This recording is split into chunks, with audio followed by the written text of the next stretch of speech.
congratulations. This book was long overdue and we're happy that it's finally out. We can't wait to get to it. I'm going to ask you a few questions before I throw it open to the audience, and I'm sure there's going to be a lot of questions coming your way from there as well. Question 1.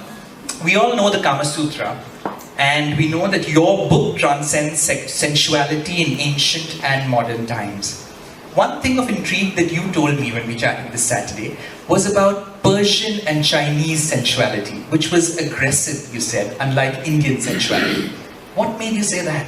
Okay, so it's interesting, but actually the ancient Persian, Chinese, Japanese erotica is quite aggressive.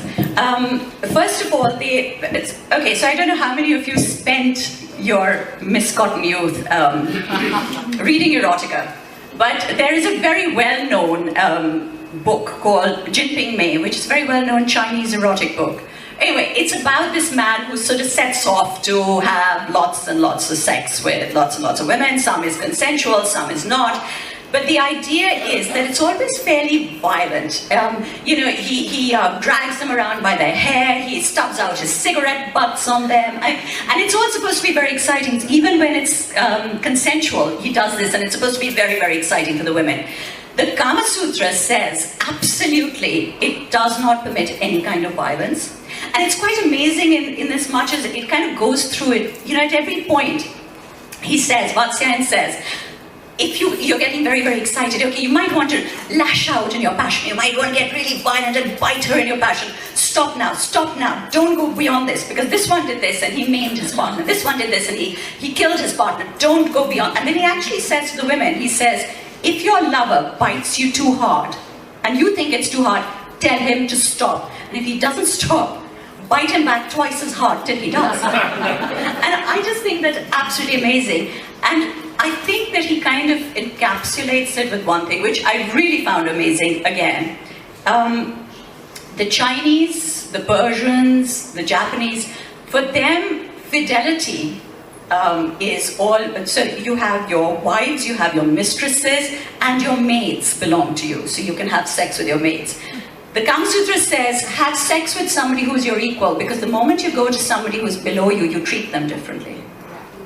And I think that that's pretty amazing. I mean, a book written so long ago. Absolutely, you're giving us newfound respect. We're going to junk our 50 Shades of Grey, which I'm sure some of us have read. You know what my problem with the Kamasutra is? It seems more, I mean, I'm talking about the version with the visuals.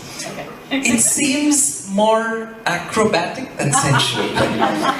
Okay, so I think that's probably been a little bit of excitement on the part of the people who've translated it.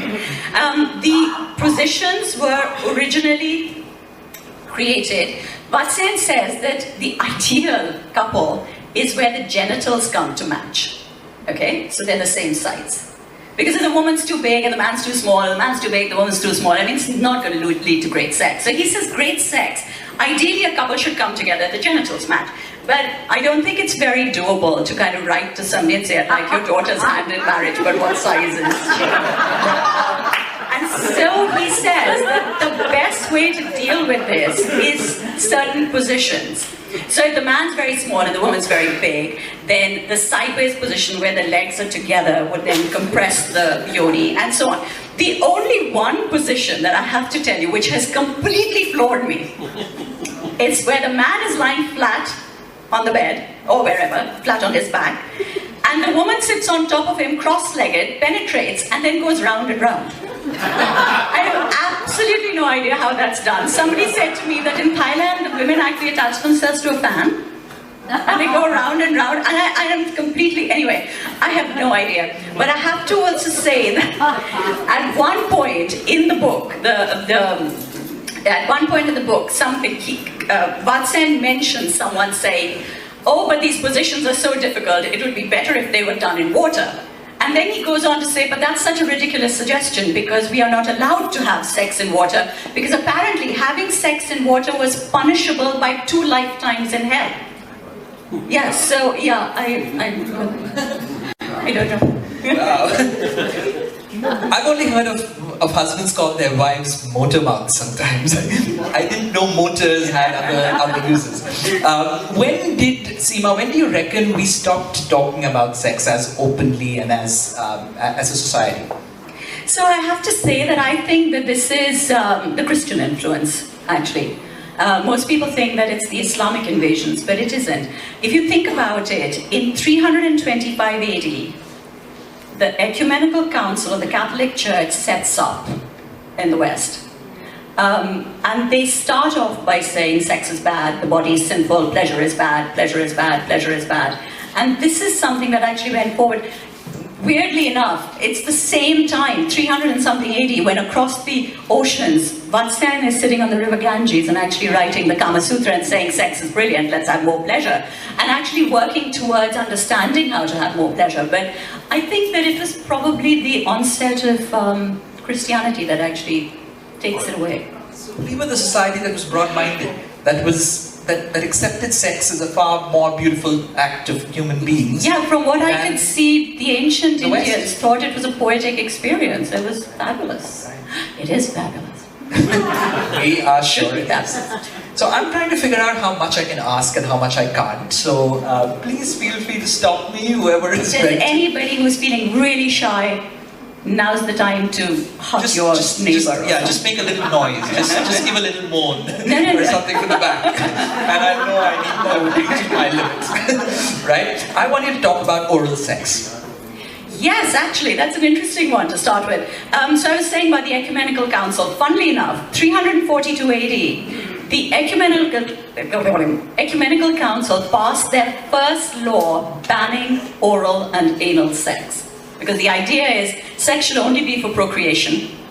Oral and anal sex is purely for pleasure. Vatsyayan is writing about oral sex at the same time across the oceans. And he's not terribly pleased with it either, I have to say.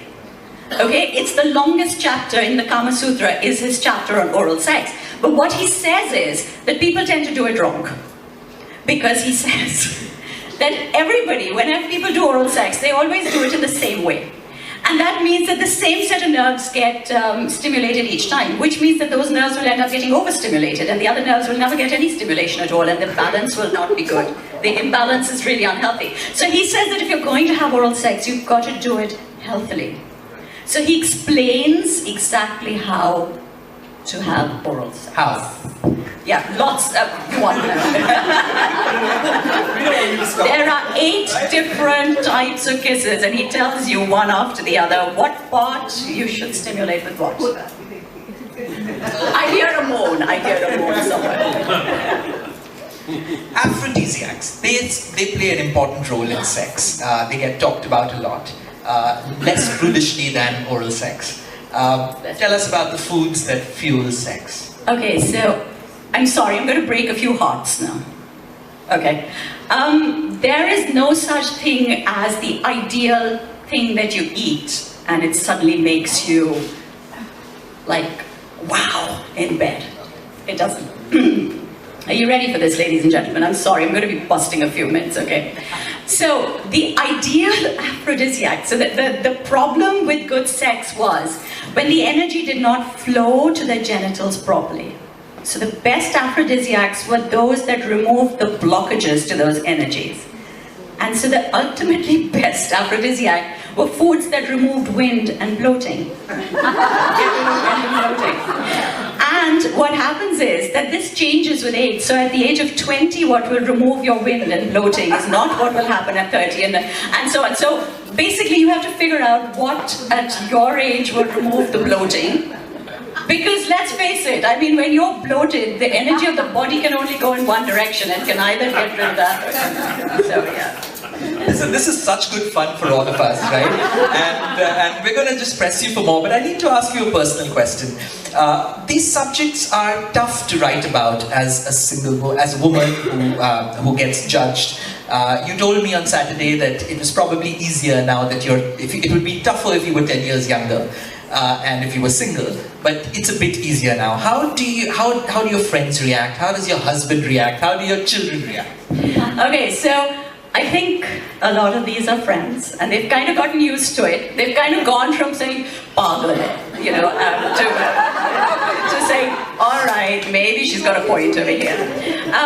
Yes, now that I have grey hair, and I'm the wrong side of mid-50s, I'm now 56, so I can actually get away with saying things that I couldn't say earlier. So that's one good thing. In terms of how my family react, my husband, who would have liked to have been the typical Punjabi patriarch, has just had to change his identity, and he's come to terms with it. Now when he's asked, because everybody's like, Rahul, you are so lucky, and he's like, no, she only knows the theory, she doesn't know anything. I have to say, I am very good. Says me. Anyway, my sons are 28 and 26. They're deathly embarrassed. They're very supportive, but they're deathly embarrassed. My daughter is 20. I've been working on this for the last 9 years. She's very, very supportive. She's kind of grown up with this. And she has the most functional attitude that I could hope for towards sex and sensuality. And all her, the kids have kind of grown up seeing the dining table piled up with different versions of the Kamasutra, and they've just kind of got used to the fact that it exists. It's all right. It happens. So, one of the most beautiful things you said is that this was not embarrassing on your dinner table. And I hope that we grow into families where, this is spoken about as a beautiful thing and not as something to be embarrassed about. And not just the books dying there, but underlined, highlighted.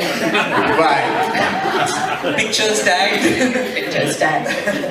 Okay, now, after the embarrassment, I'm going to put you in an embarrassing situation. Before I open the floor up to questions, I'm going to put in a few questions to you. A rapid fire. I'm a little hard to I would imagine so, but let me see how well you answer these.